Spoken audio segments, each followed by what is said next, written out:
Bismillahirrahmanirrahim.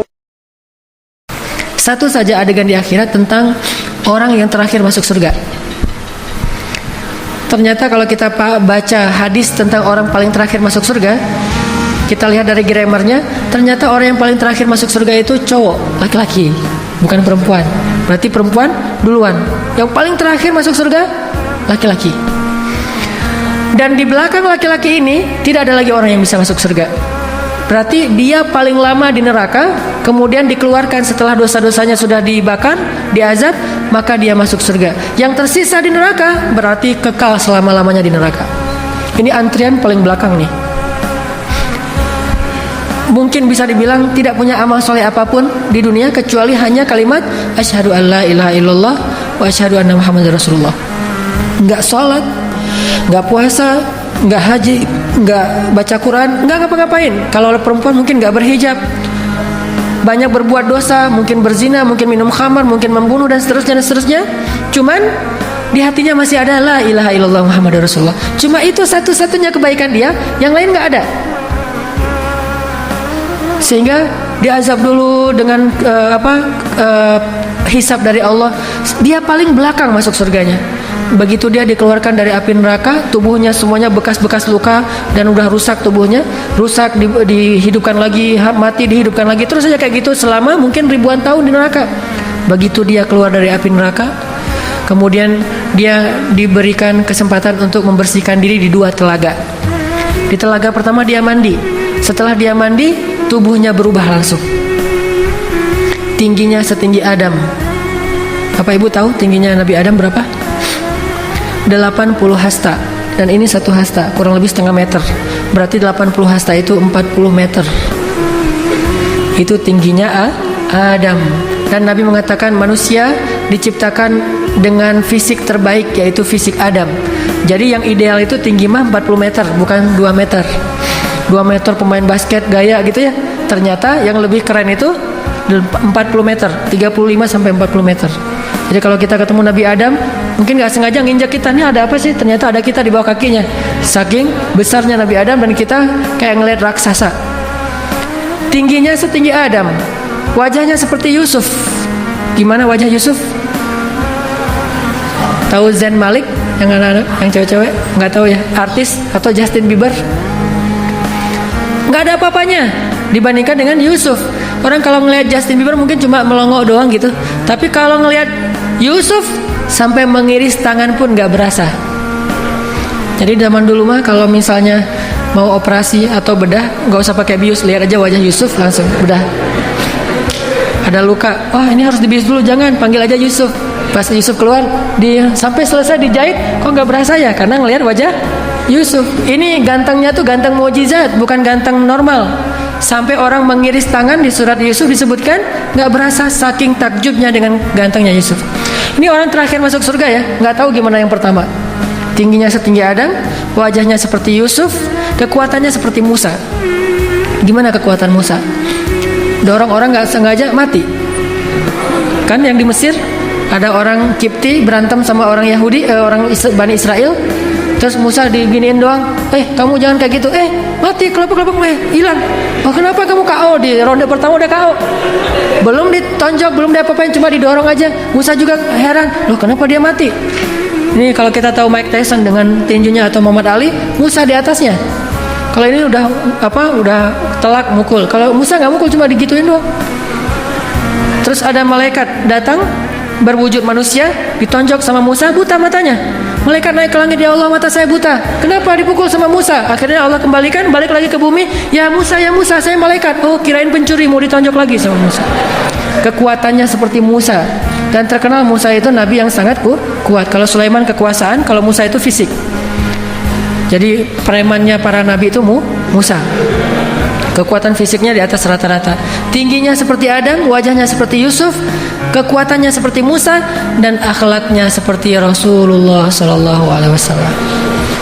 Tidak ada yang lebih baik daripada akhlak Nabi Muhammad Sallallahu Alaihi Wasallam. Ini orang terakhir masuk surga nih. Mandi dia. Begitu selesai mandi, fisiknya udah bersih, nggak ada lagi bekas neraka sama sekali. Lalu dia berwudu di telaga kedua. Ketika dia usapkan rambutnya dengan berwudu, sejak saat itu rambutnya tidak lagi kusut selama-lamanya. Dan by the way lagi, rambutnya segini. Rambut cowok 2016. Panjang, ikal segini. Kemudian bahkan sekarang janggut itu jadi tren juga. Jadi ada tren janggut dengan rambut panjang itu 2016 dan mungkin 2017 masih seperti itu trennya. Saya pengen manjangin rambut tapi nggak sabar, ya udahlah dipendekin aja. Janggutnya pengen dipanjangin tapi banyak yang protes. Akhirnya yang penting jangan dicukur, udah segini aja. Ternyata diusap kepalanya maka rambutnya tidak lagi kusut selama-lamanya. Setelah itu dia dihadapkan ke pintu surga. Ketika dia berada di gerbang surga, dia melihat surga sudah penuh. Semua sudah ada pemiliknya. Ini sertifikat punya si fulan. Ini punya si fulan. Udah ada labelnya, udah ada spanduknya masing-masing surga. Ini surganya fulan, ini surganya fulan. Dia berkata kepada Allah, "Ya Rabbi, mana surga saya? Ini semua surga sudah penuh." Lalu Allah menunjukkan sebuah surga dan Allah belum mengatakan itu punya siapa. Tiba-tiba dia melihat ada surga yang indah sekali, sebesar kerajaan bumi. Dia mengatakan, "Ya Allah, boleh enggak saya masuk ke dalam surga itu walaupun cuma di halamannya saja, bukan ke dalam istananya?" Kata Allah, "Nanti kalau kamu sudah berada di sana, kamu akan minta yang lain?" Kata dia, "Enggak ya Allah, itu mah saya satu aja. Yang penting bisa berada di halaman surga cukup, nggak perlu juga punya istana-istana." Saking indahnya surga. Kemudian Allah izinkan dia masuk beberapa langkah ke pelataran surga. Ketika dia berada di pelataran surga, dia melihat indahnya surga yang luar biasa. Dia keliling-keliling, dia lihat indah sekali. Dia mengatakan, "Ya Allah, ini surga siapa?" Kata Allah, "Itu surgamu, wahai hambaku. Itu surgamu, kerajaan sebesar bumi."